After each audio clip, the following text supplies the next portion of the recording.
Fala pessoal, o nosso objetivo hoje é mudar completamente o jeito de olhar para aquelas ações que custam menos de R$ 25 e, claro, pagam dividendos. Sabe aquele fascínio natural que a gente tem pelo que parece barato no mercado financeiro?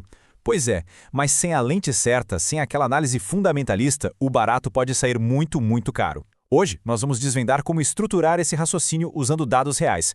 Então, vamos direto ao ponto. Essa é a pergunta de ouro. Afinal de contas, uma ação barata é uma baita oportunidade ou é uma armadilha prestes a desabar? Porque, convenhamos, o preço sozinho, aquele número que fica piscando no home broker, não significa absolutamente nada sem os fundamentos por trás dele.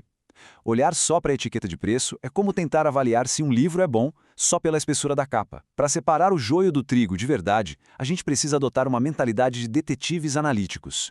A nossa rota aqui é super direta. A gente vai passar pelo risco do preço baixo, entender como os indicadores mudam por setor, fazer aquele comparativo essencial entre bancos e energia, analisar o peso dos dividendos, dar uma olhada em ciclos e nichos e, para fechar, eu vou entregar um roteiro passo a passo, super prático, para você aplicar hoje mesmo. Ponto número 1. O risco oculto por trás da ação barata. Por que sair por aí caçando preço baixo sem critério é uma das estratégias mais perigosas do mercado?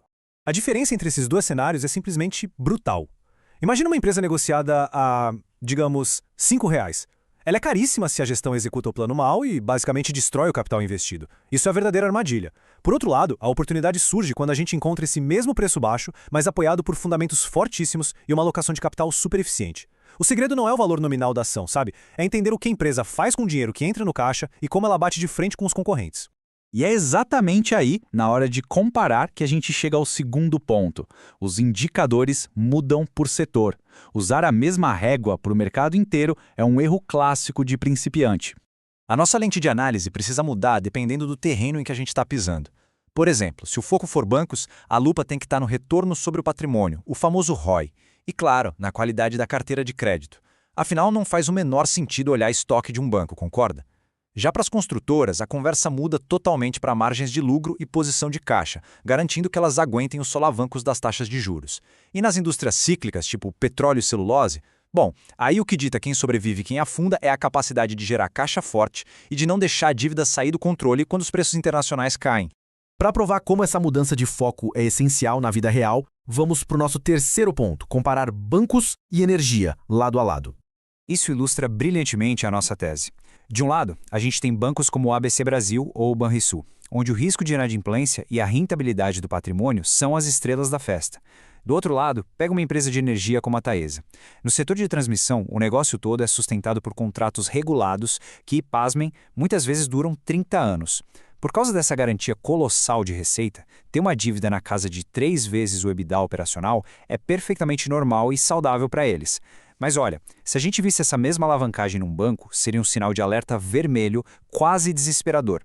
Avançando agora para o quarto ponto, o peso histórico dos dividendos. Eles vão muito além de uma renda extra pingando na conta.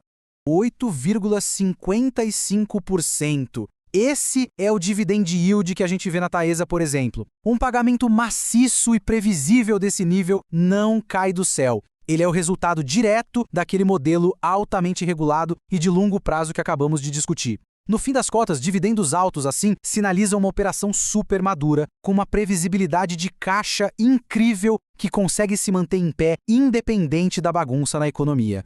Outro jeito fascinante de olhar para os dividendos é através de características únicas do mercado, tipo o desconto de holding. Pega a Itaúsa, por exemplo, que controla o Itaú Unibanco. Muitas vezes, dá para ter exposição ao banco comprando a holding com um belo desconto em relação ao ativo principal.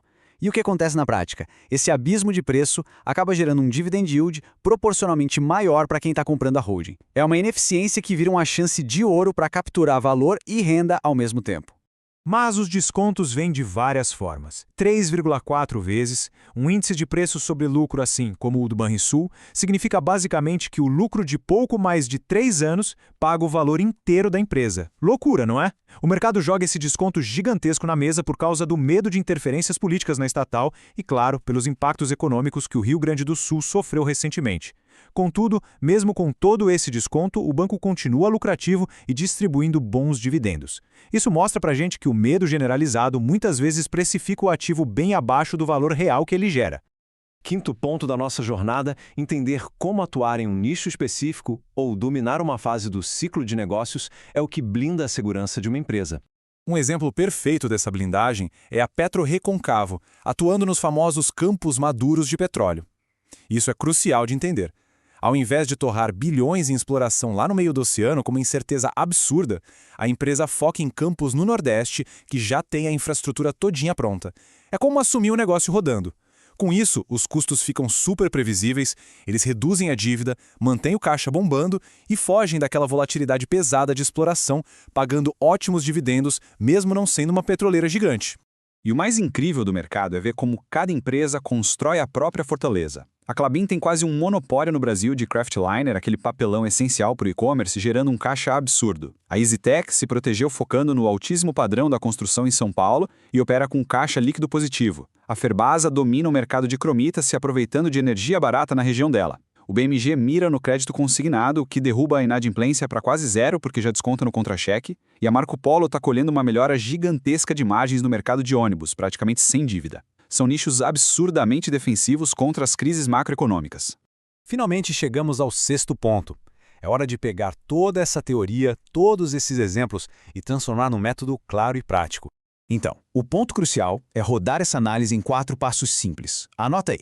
Primeiro, use o preço e os múltiplos só como um filtro inicial de segurança. A análise começa aí, mas definitivamente não termina aí. Segundo passo, mergulhe de cabeça para entender como a empresa realmente ganha dinheiro. Entenda o modelo de negócio. Terceiro, aplique os indicadores certos para aquele setor. Como a gente já combinou, a régua de um banco não mede energia. E o teste final, passo 4, pegue essa empresa e bata de frente com os concorrentes diretos para ver quem realmente domina a eficiência daquele mercado. A grande lição que a gente tira de tudo isso é que o investimento de verdade não tem nada a ver com pura especulação. Ele é construído em cima de bases sólidas. A análise fria dos dados operacionais, o foco implacável na capacidade de gerar caixa e, claro, montar uma carteira ampla com diferentes modelos de negócio para pulverizar os riscos lá no longo prazo. Então, eu deixo essa provocação final para a gente encerrar. Quando a gente olha para os ativos de uma carteira de investimentos hoje, ela reflete um estudo aprofundado dos fundamentos ou é só uma coleção de palpites guiados por uma etiqueta de preço baixo?